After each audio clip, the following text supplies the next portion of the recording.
আল্লাহ রসুল এই জিলহজ মাসে রোজা রাখতেন বেশি বেশি। আল্লাহর প্রিয় হাবিব অন্য হাদিস শরীফে বলেন, মা মিন আবদিন ইয়াসুমু ইয়াওমান ফি সাবিলিল্লাহ, যদি কোনো মুসলমানের ছেলে এবং মেয়ে একটি মাত্র রোজা, শুধুমাত্র একটি রোজা আল্লাহর সন্তুষ্টির উদ্দেশ্যে যদি কেউ রাখে, ইল্লা বাঈদুল্লাহু বিযালিকাল ইয়াউমি ওয়াজাহাহু আলান নারি ৭০ খরিফা,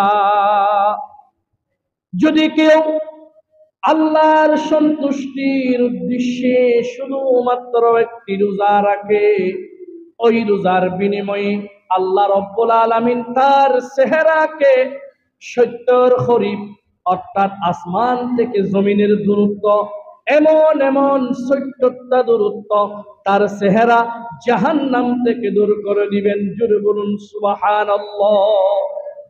একটি রোজা যদি কেউ রাখে আল্লাহর সন্তুষ্টির উদ্দেশ্যে, আসমান থেকে জমিন যেই ফাঁকা জায়গা, এটাকে বলা হয়েছে এক খরিফ। এইরকম ৭০ খরিফ আসমান থেকে জমিনের দূরত্বকে যদি আপনি গুণ দেন, যে লম্বা হবে, একটি রোজা রাখার কারণে আল্লাহ চেহারাকে জাহান্নাম থেকে তত দূরে করে দিবেন। বলি সুবহানাল্লাহ। এরপরে এই জিলহজ মাসের মধ্যে আরেকটা মোস্ট ইম্পর্টেন্ট ডে আছে, গুরুত্বপূর্ণ একটি দিন আছে, যেটাকে বলা হয়েছে ইয়ৌমে আরাফা, যেটা জিলহজ মাসের ৯ তারিখ হয়। আল্লাহর প্রিয় হাবিব বলেছেন, যদি কেউ জিলহজ মাসের ৯ তারিখ অর্থাৎ আরাফার দিন, এখানে আপনাদেরকে একটি মশলা আমি ক্লিয়ার করি। আরাফা এটা কি বাংলাদেশে হয় নাকি সৌদি আরব হয়?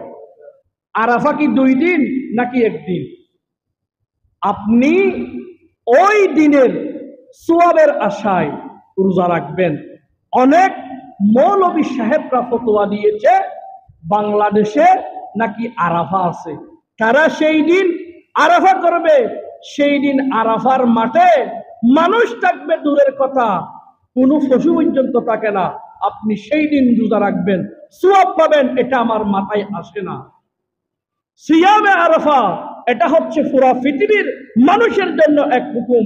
এটা হচ্ছে ৯ তারিখ।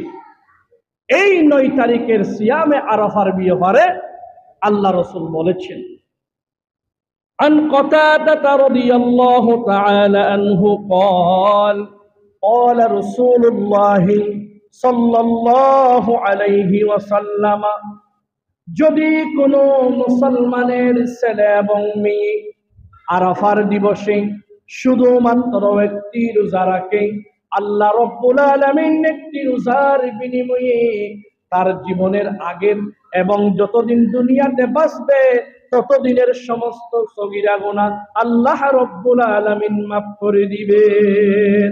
সুবহানাল্লাহ বলবেন না? একটি রোজার বিনিময়ে জীবনের চলে যাওয়া সমস্ত সগীরা গুনাহ এবং সামনে যতদিন দুনিয়াতে বাঁচবেন ততদিন যত সগীরা গুনাহ হবে, প্রত্যেকটি গুনাহ একটি রোজার বিনিময়ে মাফ করে দিবেন। তিনি কে? আল্লাহ আমাদের সকলকে এই রোজা রাখার মন মানসিকতা দিন। সকলে বলুন আমিন।